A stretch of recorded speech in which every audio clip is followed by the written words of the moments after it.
C'est important de se recentrer et de faire du toi, c'est-à-dire faire du contenu qui te représente, faire du contenu que tu as envie de partager et du contenu que tu es fier de montrer à tes potes. J'ai perdu mes deux grands-pères, l'un à l'âge de 60 ans quand il était en train de signer les papiers de sa retraite et l'autre, il me semble, à 65 ans, il était en train de signer les papiers de retraite. Et en fait, pour moi, ça m'a fait un gros déclic. Ça fait très cliché, mais tu vois, quand on me demandait ce que je voulais faire quand j'étais petit, je répondais toujours millionnaire.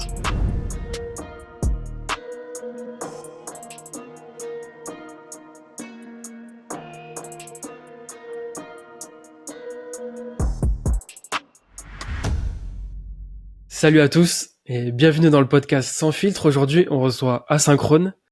Avant de commencer l'épisode, pensez à vous abonner, c'est hyper important pour nous. Asynchrone, bienvenue. Est-ce que tu peux te présenter rapidement et brièvement ? Alors, Mehdi Antoine, merci à vous de m'accueillir. Ça fait plaisir d'être là. Merci à toi. Moi, c'est Florian. Donc, Asynchrone, c'était mon nom Twitter, mais aujourd'hui, j'essaye de changer ça. Donc, c'est Florian Darroman. Ça fait bientôt 10 ans que je fais de l'édition de site. Donc, j'ai fait ça pendant un petit moment. Ensuite, j'ai tourné sur un média qui s'appelle lesmakers.fr, donc qui fait aujourd'hui plus de 50 000 visites par mois et plus de 15 000 euros par mois en affiliation.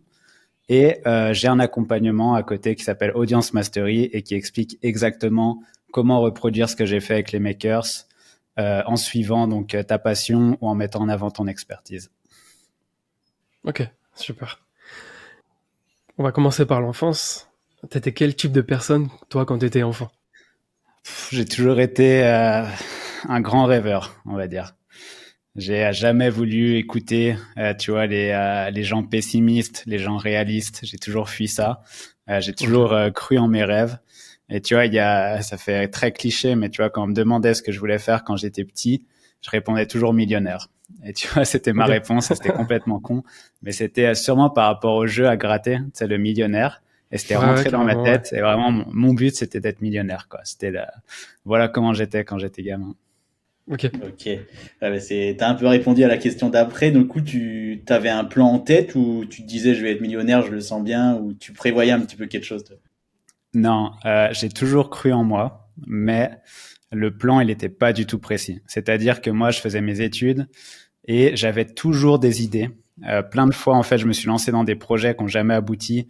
Une création, par exemple, de box, de souvenirs à vendre dans les aéroports. On avait fait tout un benchmark, on avait fait le produit, etc. On était prêts. Bref, j'ai vraiment toujours essayé des choses et dans n'importe quelle filiale. Tu vois, il y a même un moment où je me voyais être mécano et faire une marque de café racer comme Deus, Ex Machina à l'époque. Et donc voilà, ça a toujours été dans tous les sens. Et en fait, il faut savoir que je suis un multi-passionné, c'est-à-dire que je suis une personne qui est passionnée d'énormément de choses et qui se lasse très vite. Donc en fait, j'ai toujours essayé des choses et j'ai jamais eu de plan précis du tout. Okay. D'accord. Qu'est-ce que tu dirais à ton toi de 16 ans ? En fait, j'essaierais de pas trop lui dire de choses pour pas lui faire changer de route. Parce que je suis très content d'où je suis aujourd'hui et très content de ce que j'ai fait depuis mes 16 ans. Et je lui dirais juste, continue à croire en ce que tu fais. Parce qu'il y a toujours eu, tu vois, même si c'était pas voulu, il y a toujours eu l'entourage qui m'a un peu mis des bâtons dans les roues, tu vois, que ce soit mon ex à l'époque, que ce soit certains potes, tu vois, qui rigolaient quand je me lançais dans un projet. Mais tu vois, je dirais juste à mon moi de 16 ans, crois en ce que tu fais, ça va fonctionner. Et surtout, ne lâche rien. Mais peut-être, ouais, vois un peu plus gros. Je pense, aie plus confiance en toi sur le fait de pouvoir accomplir des choses plus grandes que ce que j'entreprenais à 16 ans. Yes. Et à cette période, est-ce que tu as un souvenir de ton enfance qui t'a marqué et qui a joué un rôle dans la personne qui t'est devenue maintenant ? À 16 ans ou dans cette période-là ? Non, dans cette période, pas spécialement à 16 ans, plus dans l'enfance, tu vois, dans l'enfance, adolescence. C'est une très bonne question. Très honnêtement, j'en ai pas là, pas de moment précis. Mais si, je vais t'en dire un qui me vient maintenant, c'est j'ai perdu mes deux grands-pères L'un à l'âge de 60 ans, quand il était en train de signer les papiers de sa retraite, et l'autre, il me semble, à 65 ans, si je dis pas de bêtises, ou 68 ans, et pareil, il était en train de signer les papiers de retraite.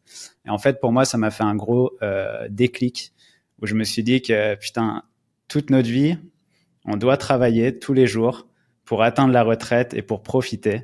Et mes deux grands-pères, ils ont même pas eu le temps de profiter.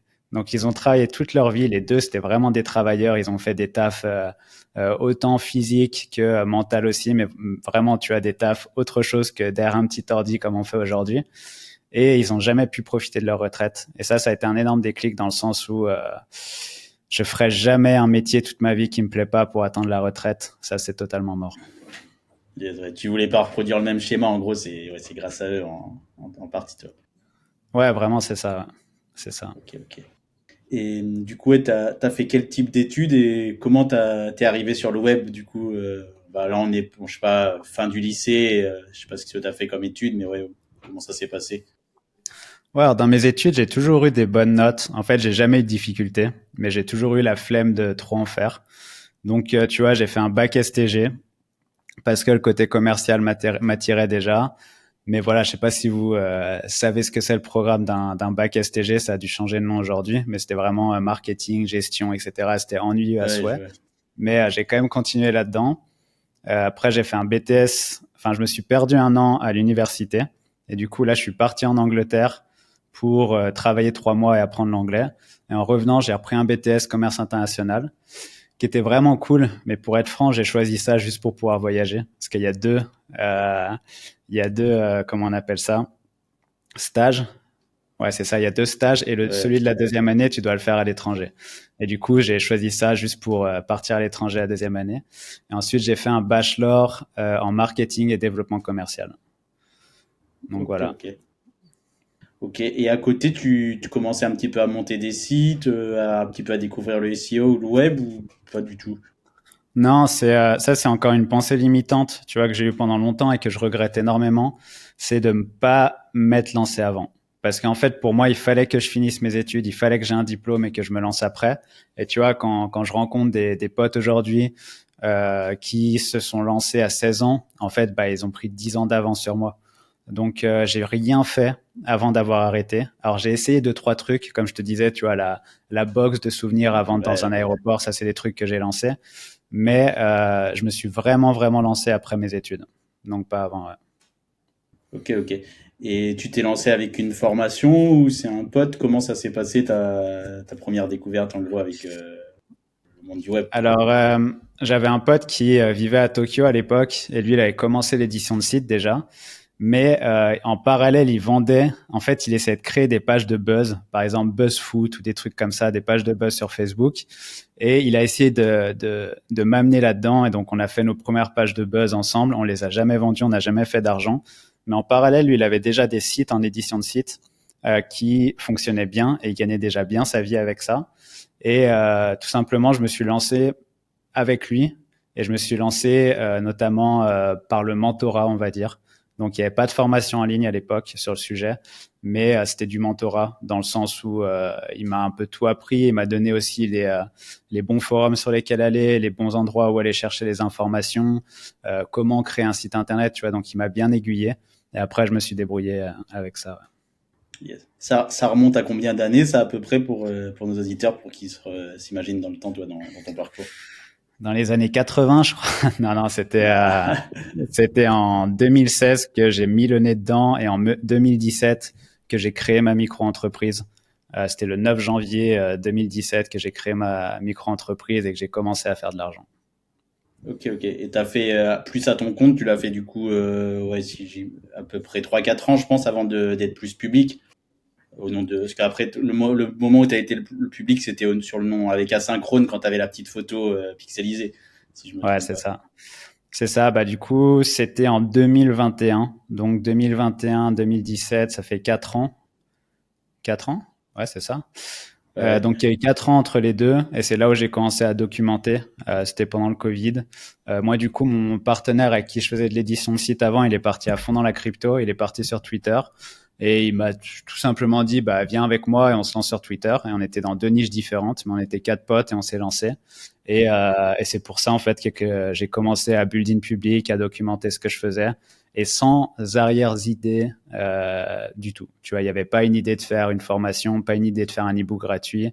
C'était vraiment juste partager et voir ce que ça donne. Ok, ouais, tu t'as laissé un petit peu couler.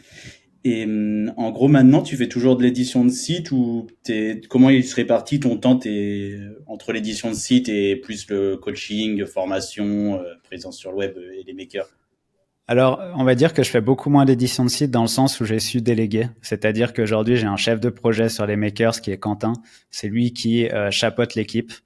Donc, je fais plus de l'édition de site à proprement parler. Je suis juste là en consulting, en fait, sur les makers. J'ai vendu tous mes autres sites. Mais par contre, une fois par mois, parfois une fois tous les 2 mois, on se consulte avec Quentin et on voit ensemble la stratégie de netlinking, les mots-clés qu'on va aller chercher. On fait un point sur le chiffre d'affaires.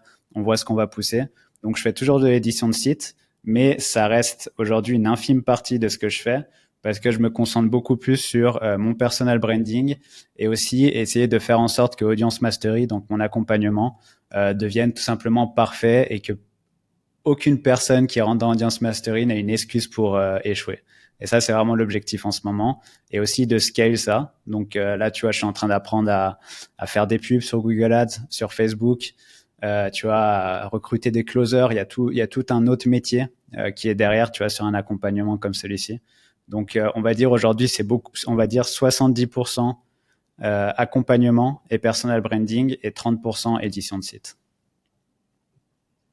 Justement, pour parler du présent, là, tu parles d'accompagnement. C'est quelque chose. Pourquoi t'en es arrivé justement à cette partie-là?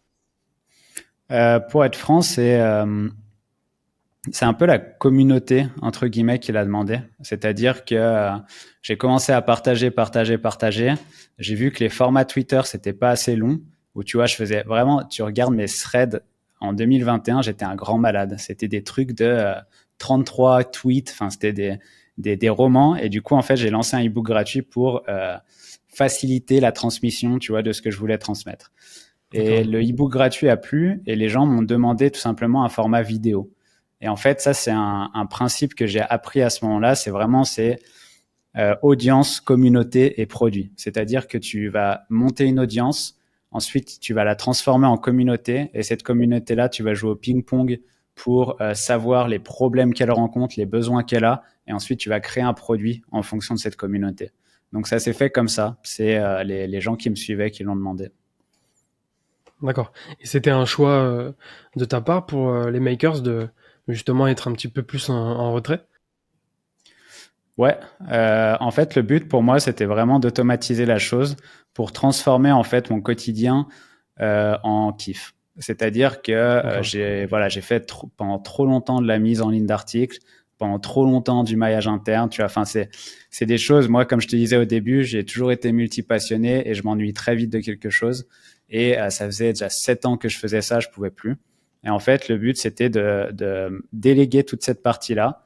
Donc, tu vas avoir une team de rédacteurs, un chef de projet qui chapeaute tout ça, et moi pouvoir me concentrer sur les trucs cool, c'est-à-dire essayer de trouver des techniques de netlinking que personne n'a fait auparavant, essayer de trouver une technique sur YouTube pour faire monter les makers, essayer de trouver une technique pour devenir multicanal, pour créer un produit, pour faire de la pub, et en fait pour transformer les makers en un média 360 degrés. Donc, tu vois, ça, c'est un peu le challenge d'aujourd'hui. C'est pour ça que le mot édition de site, je trouve qu'il est loin de ça parce que c'est plus de l'édition de site. C'est vraiment gérer un média, que ce soit vidéo et écrit. Mais ouais, le but, c'était vraiment de déléguer toute cette partie et m'occuper du nouveau, c'est-à-dire apprendre, créer des process et déléguer. Et j'ai toujours aimé ça, c'est-à-dire qu'à chaque fois que je vais apprendre quelque chose, je le fais pendant un petit moment pour connaître le process. Ensuite, je le processise sur Notion. Et une fois que c'est processisé sur Notion, je le transmets à une personne qui va s'en occuper. D'accord. Ouais. Moi, j'ai une question, parce que comme tu dis, t'es plutôt multitâche, t'as envie de toujours faire quelque chose de nouveau, t'arrives à rester focus malgré tout ça? J'en ai parlé il y a pas longtemps, c'était un projet du début de l'année, c'était faire une grosse loi de Pareto sur tout mon travail. Un beau 80-20, j'ai vendu tous mes sites jusqu'à la fin de l'année. Il me semble que le dernier, je l'ai vendu en janvier. En fait, ça m'a permis d'avoir un petit capital aussi pour continuer ce que je faisais, mais ça m'a surtout permis de me vider la tête et pouvoir me concentrer sur les projets qui me rapportent le plus et les projets les plus kiffants. Et tu vois, pour donner un ordre d'idée, mon fond d'écran, c'est ma to-do list des prochains mois, et il y a que 3 trucs. Il y a que 3 trucs parce que c'est les plus importants et c'est les plus nécessaires, et le reste, je l'oublie. C'est-à-dire acheter des nouveaux noms de domaine qui me passent sous le nez, je le fais pas. Créer des, je sais pas, des petites bricoles sur le site, changer le logo, changer de couleur, je le fais pas. C'est vraiment, là, je me focus sur ce qui est vraiment, vraiment important. Et c'est un gros travail. C'est vraiment dur de se canaliser, mais ça fonctionne à la fin. Ok. Et du coup, tu lances même pas de petites side projects à côté ou pas du tout? Tu restes vraiment focus sur ce que tu viens de nous dire, ou tu as quand même lancé des petites choses? Alors là, je me suis fait plaisir, c'est que si tu veux, l'Audience Mastery, ça commence par un challenge de 90 jours. Et j'ai fait un build-in public du challenge de 90 jours. Donc, j'ai trouvé une niche tendance, créé un site dessus et monétisé. Et tu vois, j'ai monétisé en moins de 90 jours, donc j'ai fait les premières ventes. Donc ça, c'était un kiff. C'était relancer un nouveau site. Là, j'ai fait un petit écart, c'est-à-dire que dans ma formation, il y a quelqu'un qui a partagé un mot. Et en fait, elle a fait l'erreur de mettre un point entre 2 mots et ça a créé un nom de domaine. Et je me suis dit, il n'y a pas que elle qui l'a fait. Je suis allé le mettre sur Ahref et le site, il a un referring domaine de la Dépêche, par exemple. Et en fait, je crois qu'il a, par exemple, 45 referring domaine en dofollow. Et du coup, je l'ai acheté. Donc ça, c'était un petit écart que j'ai fait, mais je me suis dit, je vais faire un build-in public et je vais le partager dans Audience Mastery. Mais ouais, c'est toujours tentant, mais j'essaye de rester dans les rails. Yes, ouais.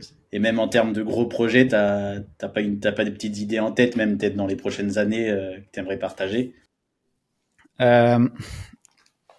Alors, des gros projets pour moi, aujourd'hui, j'ai envie vraiment de me focus sur le personal branding et de me rendre visible en fait en France, c'est-à-dire vraiment faire péter le nombre d'abonnés sur toutes les plateformes, et pour prendre de la visibilité, faire passer le message que j'ai envie de faire passer, et essayer de faire passer le bon message et pas que rouler en Lamborghini, tu vois, ce type de truc à Dubaï.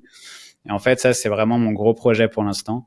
Et tu vois, je me bloque mentalement parce que j'ai une grosse envie de partir sur le marché anglais, mais j'ai envie d'abord de casser le marché français, finir ce jeu et passer au jeu suivant, au marché anglais. Donc, tu vois, mon projet long terme, c'est revendre les makers, revendre ce que je fais en France. Donc ça, c'est dans quelques années. Faire un exit et partir sur le marché anglais. Et la communauté qui me suit, je mettrai des sous-titres français. Mais voilà, le plus gros, moi, c'est à partir en anglais à un moment donné. Ouais, tu repartirais de zéro carrément, du coup, limite. Bon, t'es connu quand même, mais est-ce que sur le marché US, t'es aussi connu? Je pense pas, si je me trompe pas. En fait, pour la petite histoire, moi, à la base, pour être franc, je connaissais personne dans le marché français parce que ça fait depuis mes débuts que je vis pas en France. Donc, en fait, toutes les rencontres que j'ai faites, que ce soit à Bali en 2018, tu vois, les premières fois que j'ai bougé, ça a toujours été en anglais. Et donc, en fait, mon réseau, il est beaucoup plus anglais que français. Aujourd'hui, c'est en train de changer quand même parce que ça fait longtemps que je suis sur Twitter, que je rencontre des gens, que j'ai de plus en plus de personnes autour de moi qui sont françaises. Mais j'ai quand même une bonne base en anglais pour repartir directement. Ok. Et j'ai vu que tu avais lancé ta chaîne YouTube il y a pas longtemps. Tu es sur Twitter. Je sais pas si tu es sur Instagram. Est-ce qu'il y a d'autres canaux que tu vises? Je sais pas trop si tu es sur LinkedIn. J'ai pas eu le temps de regarder. Mais comment tu vois les choses? Est-ce que tu veux vraiment t'élargir le plus possible sur tous les réseaux? Ouais, c'est l'idée. Alors après, j'ai quand même 2 objectifs, c'est YouTube et Instagram. TikTok, je déteste. Je sais pas, j'ai une longue histoire avec TikTok, j'y arrive pas. À chaque fois, il y a un problème. Et du coup, je laisse de côté. Mais Instagram, j'aime bien parce que je trouve que c'est un peu la même chose que Twitter, ça demande un peu plus de temps parce que tu dois créer des vidéos quand même. Mais tu vois, avec les stories, le format story, ça ressemble à Twitter dans le sens où tu peux vraiment discuter avec les gars qui te suivent. Et ça, je trouve ça plutôt cool. Donc, focus numéro 1, c'est Instagram, et le 2, c'est YouTube. Parce que YouTube, tu vois, je me fais des petits kiffs comme la dernière vidéo là que j'ai postée avec Quentin Chapeau, où je suis allé chez lui, on a fait une interview et après on est parti faire de la dirt bike dans Bali. En fait, ça, c'est un format que j'aimerais bien pousser de plus en plus, c'est-à-dire faire le tour du monde, aller rencontrer des entrepreneurs, qu'ils soient français ou anglais, les interviewer et ensuite partir et les suivre dans l'activité de leur choix pour, tu vois, enfin, montrer aussi aux gens que tout se passe pas derrière un ordi et derrière un volant de Lamborghini, tu vois. Il y a aussi des gens, entre guillemets, normaux qui font de l'argent pour profiter à côté, qui ont des passions et tu vois, qui font aussi des choses cool en dehors. Donc ça, c'est un peu l'idée. Et le format vidéo, c'est kiffant, en vrai. Je commence vraiment à m'y prendre et YouTube, ça devient de plus en plus intéressant et ça ressemble énormément au SEO aussi. Ouais, c'est vrai que YouTube, c'est pas mal là. Moi, de mon côté, je vais lancer ma chaîne perso. Là, on fait avec sans filtre aussi. C'est vrai qu'au début, ça fait un peu bizarre parce que tu te dis, ouais, tu penses toujours au regard des autres personnes, mais c'est quand même, c'est vrai que c'est kiffant aussi. C'est qu'il y a beaucoup de personnes qui ont peur et tu vois, je l'ai dit, il y avait Stan Leloup qui disait ça à l'époque et il disait, à chaque fois, je me cachais, je faisais des podcasts, je voulais pas montrer mon visage. Et en fait, je me suis rendu compte que le jour où j'ai montré mon visage, c'est là où tout a décollé. Et tu vois, il y a une personne que j'ai interviewée aussi sur ma chaîne, c'est Marc Louvion. Lui, il était sur Twitter énormément et dès qu'il est passé sur YouTube, il a doublé son chiffre d'affaires. En fait, il y a tellement un marché énorme sur YouTube qu'on devrait tous aller chercher, quoi. Donc, Ouais, ça m'étonne pas. Même nous, on l'a vu, parce que moi, au début, je voulais pas trop me montrer, donc on avait le format sans la vidéo. Et dès qu'on l'a passé, c'est vrai que ça a changé quand même, ça a changé un truc. Même dans les interactions, quand on reçoit nos invités, je trouve que c'est plus, ouais, c'est plus convivial, quoi, de toute façon. ouais, clairement. C'était compliqué pour toi de te lancer justement en vidéo ou pas plus que ça? Il y a, en fait, je trouve que tu dois t'habituer quand même. Tu vois, moi, je sais jamais comment me définir. Je suis introverti, extraverti ou j'en sais rien. Mais tu vois, c'est pas un truc inné chez moi de parler devant une caméra. Tu vois, je suis totalement OK quand je suis dans un événement physique avec des personnes, etc. Mais derrière une caméra, c'est toujours différent. Et vu que je suis un peu perfectionniste, tu vois, j'ai pas envie d'envoyer un format raw, c'est-à-dire zéro cut, etc. J'ai quand même envie de travailler le truc. Donc, ça demande beaucoup de temps. Tu vois, mine de rien, sur certaines vidéos, j'y ai passé quasi une journée parce que je répète des choses, je me trompe dans ce que je veux dire. Tu vois, c'est quand même compliqué. Mais c'est un autre défi aussi que j'ai envie d'apprendre. Tu vois, apprendre à m'exprimer, apprendre à éviter les tu vois, entre deux phrases, c'est des trucs que j'ai vraiment envie de mettre en pratique, quoi, et d'apprendre. Donc, c'est un défi. Ouais, je comprends complètement parce que même nous, après voilà, le podcast, on a cette liberté, on va dire, de plus laisser parler et de moins cutter, comme tu disais. Mais c'est vrai qu'il y a toujours ce truc-là où moi personnellement, je sais que je suis toujours, j'essaye de m'habituer chaque jour, en tout cas chaque vidéo qu'on fait. Mais il y a toujours ce truc-là, le fait d'avoir une barrière avec la caméra, comme là on t'invite, c'est toujours plus sympa de discuter en vrai. Ouais. Ouais, clairement. Clairement, et tu vois, pour rebondir là-dessus, j'avais une époque où je faisais des interviews comme vous. Et en fait, quand j'allais faire des interviews en physique, donc j'avais eu Christopher Van Gun, Romain Pierrotte et Arthur Rivière à Bali, on était dans un studio et c'est totalement différent parce que tu as le moment où tu interviews la personne, mais juste avant, tu as le moment où tu vois, tu rencontres la personne, tu lui serres la main, tu discutes, tu bois un café, tu fais l'interview en physique devant lui et tu as le moment aussi après où tu vas aller, je sais pas, manger ensemble, tu vas aller boire un verre ensemble et en fait, c'est hyper convivial, c'est totalement différent. Ouais, Ouais, l'échange est Ouais, plus constructif, je trouve. ouais, clairement.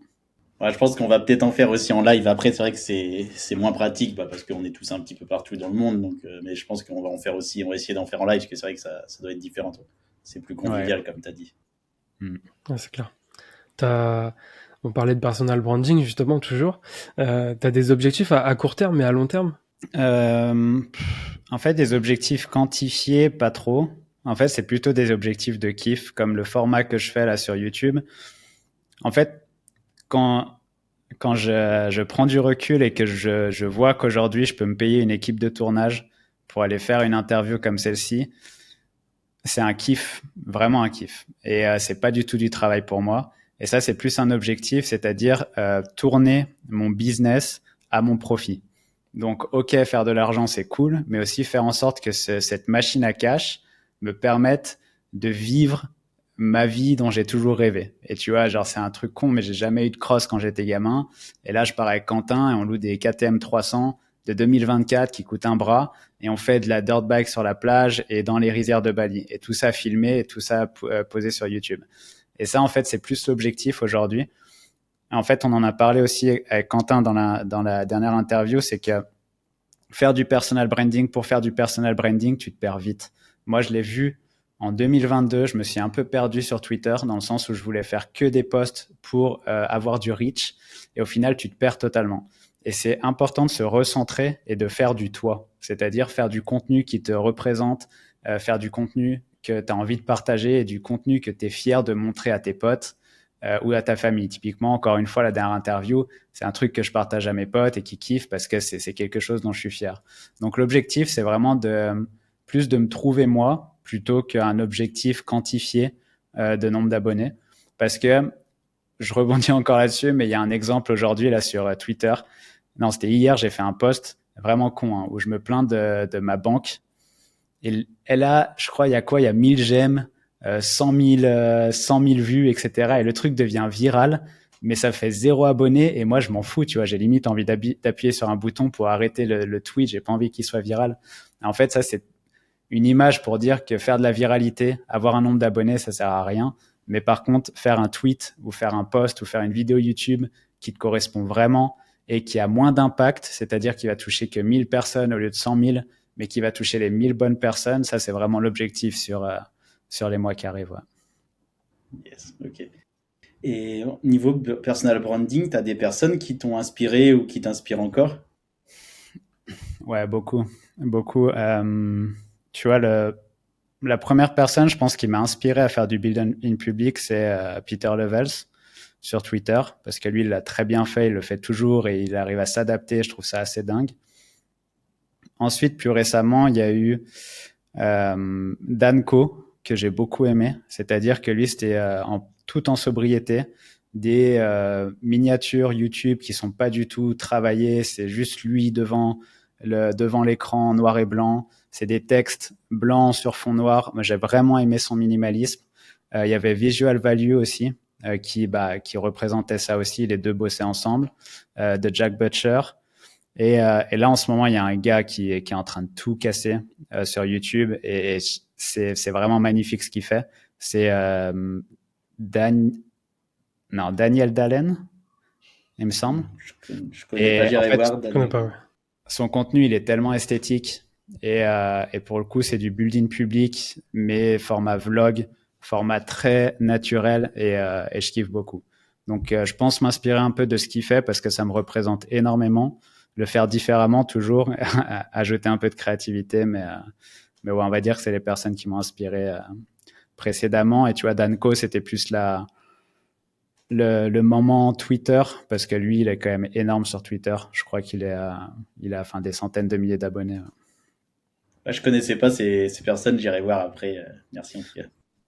Ouais, c'est tout en anglais, mais J'ai envie de croire que les gens, ils ont envie de plus voir aussi ce genre de contenu, vraiment un contenu de sincérité. On parlait avec Franck des Wizards du podcast, on parlait de Sam Sulek. Je sais pas si tu vois ouais. qui c'est. Ouais. Et tu vois, lui, c'est pareil, il allume sa caméra et let's go, quoi.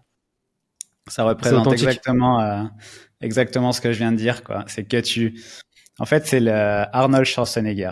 C'est un gars qui a pas suivi les tendances, mais qui allait comme un bourrin avec sa propre tendance. Tu vois, quand il est arrivé aux États-Unis, il voulait être acteur, personne le voulait, mais c'était ce gars baraqué, etc. Personne le voulait, mais lui, il a continué à faire exactement ce qu'il aimait jusqu'au moment où être musclé, c'est devenu stylé dans le cinéma. Et lui, il en a profité parce qu'il était déjà présent et c'est là où il a décollé. Et je trouve que c'est un peu la mentalité à avoir si tu veux pas te perdre.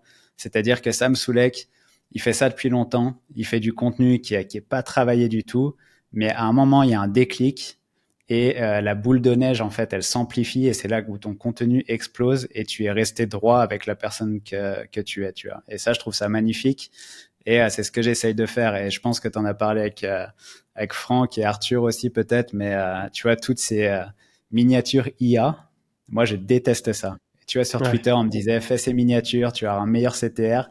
Mais honnêtement, j'ai essayé et là, je reviens encore en arrière parce que je vais le supprimer parce que je déteste ça. Et ça, c'est suivre la tendance pour suivre la tendance et j'aime pas du tout. On va parler de développement personnel maintenant.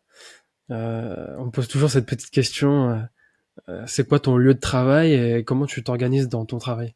Alors, c'est marrant que tu poses cette question parce qu'elle est en train de changer en ce moment. Mon lieu de travail, c'est chez moi. En fait, j'ai une grosse période où je bossais dans des espaces de coworking.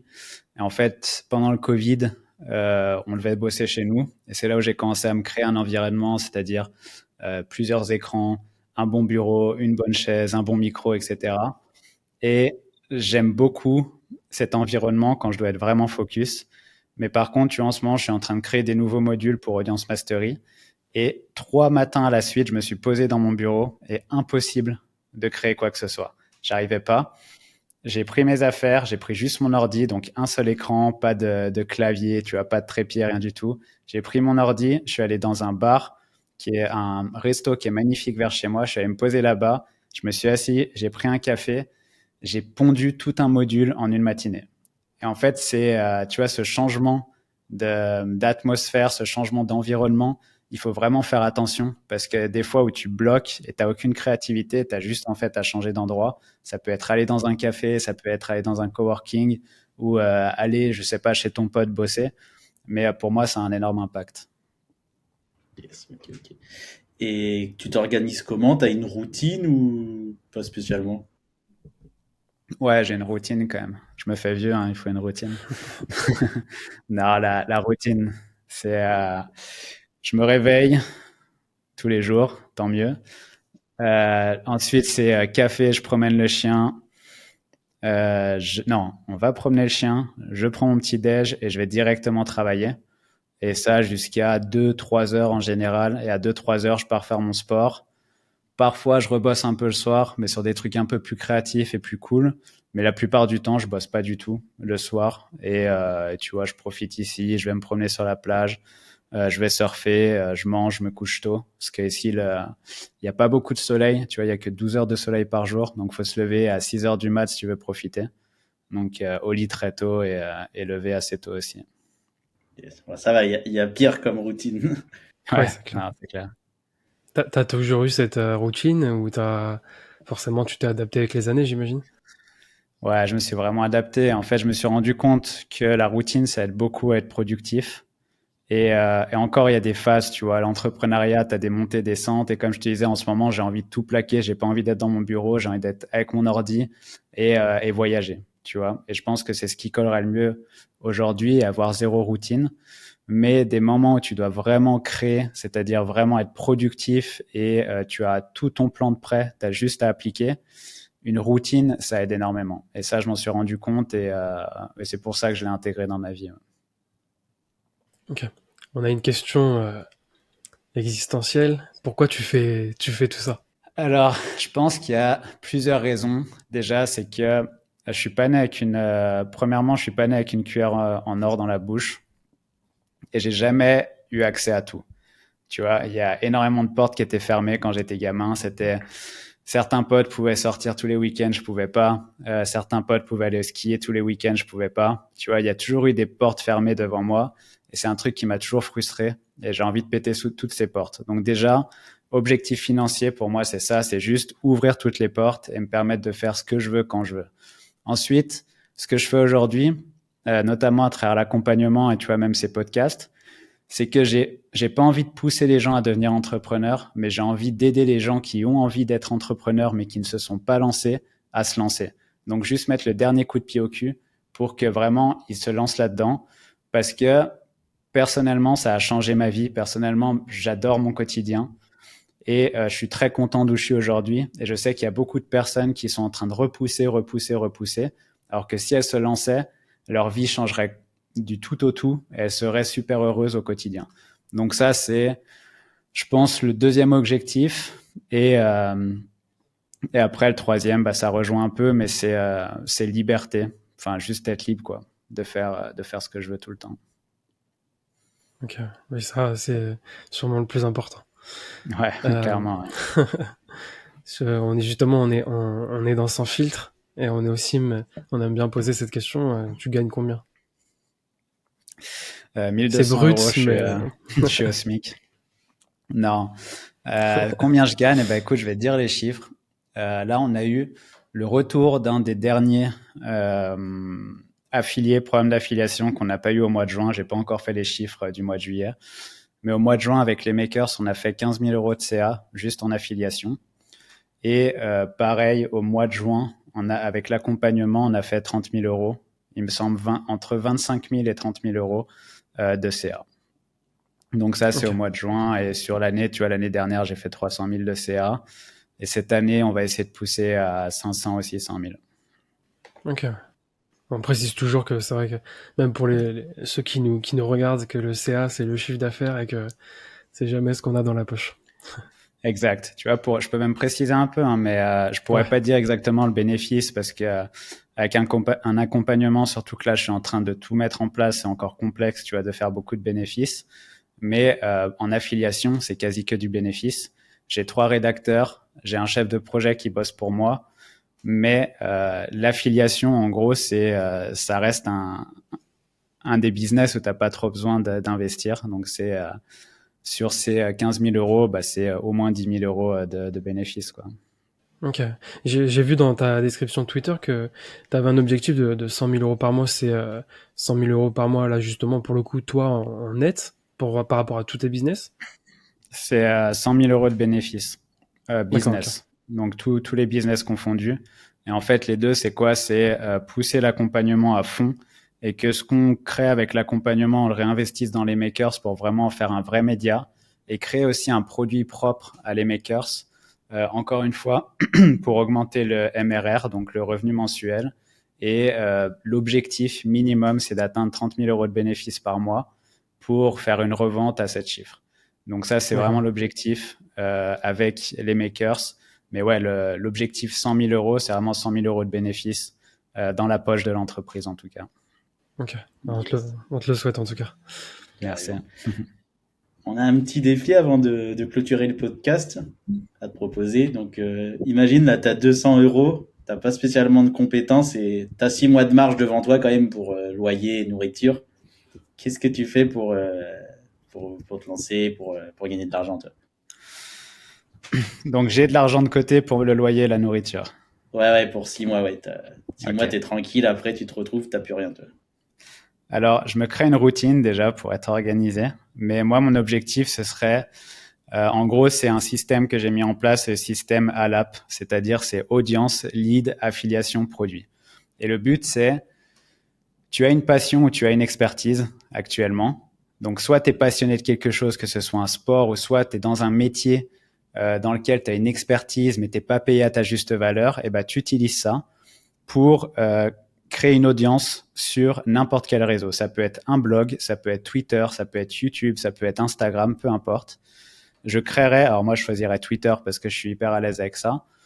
Je partirai sur Twitter et je créerai du contenu tous les jours autour de mon expertise ou autour de ma passion.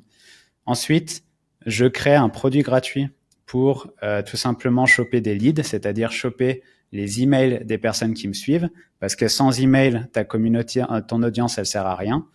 Et en fait, une fois que tu as réussi à avoir des emails, tu crées une newsletter pour les fédérer toutes les semaines. Et là, tu vas faire de l'affiliation dans cette newsletter. C'est-à-dire, tu vas pas créer ton propre produit, mais tu vas tester les produits des autres et tu vas voir celui qui correspond le mieux à ta communauté. Donc, par exemple, si tu es dans le sport et que tu vois que le produit qui fonctionne le mieux, c'est un programme de perte de poids et pas un programme de prise de masse, et ben, tu vas continuer à vendre ce programme-là en affiliation. Et une fois que tu as vraiment compris ta communauté, tu vas créer ton propre produit en répondant aux problèmes de ta communauté. Et ça, je sais pas combien de temps j'avais avec ces 200 euros, mais ça, on va dire en l'espace de 6 mois, tu peux faire un 0 à plus de 2000 euros très, très facilement par mois. Si t'es vraiment... Bien, ça tombe bien, ouais, t'avais 6 mois, pardon, je t'ai coupé, excuse-moi. J'avais 6 mois. Bah voilà, moi je fais vraiment ça tous les jours et ce serait mon seul focus. Et honnêtement, les 200 euros, t'en as presque pas besoin. Si t'en as peut-être besoin pour payer, je sais pas, les système.io, si tu fais une formation, un outil, tu vois, pour créer ta newsletter ou pour choper des lead magnets, mais t'as pas vraiment besoin d'investissement au début. Donc, si tu prends un blog aussi, tu vois, tu dois forcément payer un hébergement. Mais ouais, je ferais vraiment ça. Système, ALAP, audience, lead, affiliation, produit. Tu fais ça pendant 6 mois et après, tu es tranquille. Ok. Voilà, pour clôturer le podcast, comment les auditeurs peuvent te suivre? Alors, je suis disponible de partout au nom Asynchrone, donc ASYNCR0NE, que ce soit sur Instagram, Twitter, YouTube aussi, même si mon nom, du coup, Florent Darroman, j'essaie de le mettre un peu partout. Et voilà, après, il y a lesmakers.fr, c'est mon média principal. Est-ce que tu aurais une personne à nous recommander du coup pour les prochains épisodes? Ouais, tu pourrais inviter Grégoire, qui est un gars qui s'est lancé il y a 2-3 ans, il me semble, en édition de site. Et aujourd'hui, il a atteint plus de 3 000 € par mois grâce à édition de site et à sa chaîne YouTube. Donc, il a lancé son petit site dans une passion. Ensuite, il a lancé sa chaîne YouTube et il a monétisé tout ça. Il a quitté son taf. Il a atteint plus de 3 000 € par mois. Et je trouve ça assez cool d'avoir un gars qui vient fraîchement de réussir et de s'en sortir. Complètement. Ah bah écoute, on le contactera. Merci à toi. Est-ce que tu aurais du coup un mot de fin pour ceux qui nous regardent? Comme toujours, lancez-vous. Là, on est en été. Bon, là, c'est le 1er août, le jour où on enregistre. Mais là, vous avez encore 1 mois pour faire les premiers pas, c'est-à-dire vous trouver votre niche, mettre vos premiers contenus en ligne et à partir de septembre, vous mettez une ligne droite jusqu'à la fin de l'année et en quelques mois, vous pouvez changer de vie. En tout cas, si c'est quelque chose à laquelle vous réfléchissez depuis longtemps de vous lancer en ligne ou même de vous lancer dans n'importe quel projet, lancez-vous parce que la vie est vraiment cool de l'autre côté une fois qu'on s'est lancé. Ouais, super. Merci à toi, Florian. Merci aux nouveaux abonnés. Continuez de commenter, ça nous fait super plaisir. Et vous abonner, on a déjà dépassé les 220 abonnés. Donc voilà, c'est cool, on continue de monter. Merci encore. Salut Florian. Merci à vous, ciao.